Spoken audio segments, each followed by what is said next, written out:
दुनिया तक पर टॉप 5 में देखिए। दिल्ली में किसानों के संग्राम पर पहली बार किसी अंतर्राष्ट्रीय नेता ने बयान दिया है। कनाडा के प्रधानमंत्री जस्टिन ट्रूडो ने गुरु नानक देव की जयंती पर सिख समुदाय के साथ ऑनलाइन बातचीत के दौरान किसान आंदोलन को लेकर अपनी चिंता जाहिर की।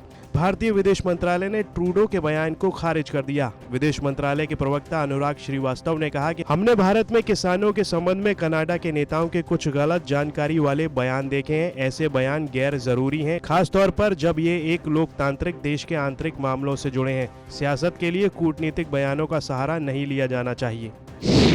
इस्लामाबाद हाई कोर्ट ने मंगलवार को पाकिस्तानी जेलों में बंद भारतीय नागरिकों के मामले में से एक केस की सुनवाई की, जिसमें उन भारतीय नागरिकों का मुद्दा उठाया गया जो अपनी सजा पूरी तो कर चुके हैं लेकिन फिर भी वे पाकिस्तानी जेलों में बंद हैं। इतना ही नहीं, उनकी राष्ट्रीयता की पहचान तक हो चुकी है, फिर भी पाकिस्तान उन्हें रिहा नहीं कर रहा।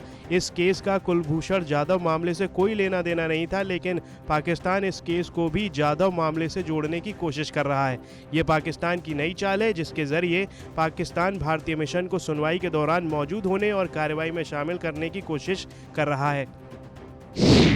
भारत से तनाव के बीच चीन लगातार पाकिस्तान के साथ नजदीकियां बढ़ाने में लगा हुआ है। ये भारत के लिए एक चिंता वाली बात हो सकती है, क्योंकि उसके दोनों दुश्मन देश आपस में अपनी दोस्ती को गहरा करते जा रहे हैं। सोमवार को चीन और पाकिस्तान के बीच एक सैन्य समझौता हुआ है। ये समझौता रावलपिंडी में हुआ। दरअसल चीन के रक्षा मंत्री और पीपुल्स लिबरेशन आर्मी के जनरल वेई फेंगे ने रावलपिंडी में पाकिस्तानी सेना के मुख्यालय का दौरा किया, जहां इस समझौते पर हस्ताक्षर हुए। ईरान का संसद डेथ टू अमेरिका और डेथ टू इजराइल के नारों से काफ़ी देर तक गूंजता रहा। अपनी अपनी सीट से स्पीकर के सामने आकर ईरानी सांसद काफ़ी देर तक यही नारे लगाते नजर आए। दरअसल मंगलवार को ईरान की संसद ने एक विधेयक को मंजूरी दे दी है, जिसमें उसके परमाणु संयंत्रों के संयुक्त राष्ट्र द्वारा निरीक्षण पर रोक का प्रावधान है। इस विधेयक में यह भी कहा गया है कि 2015 के परमाणु समझौते पर हस्ताक्षर करने वाले यूरोपीय देश अगर तेल संबंधी पाबंदियों से राहत नहीं देते तो सरकार यूरेनियम संवर्धन बढ़ाएगी।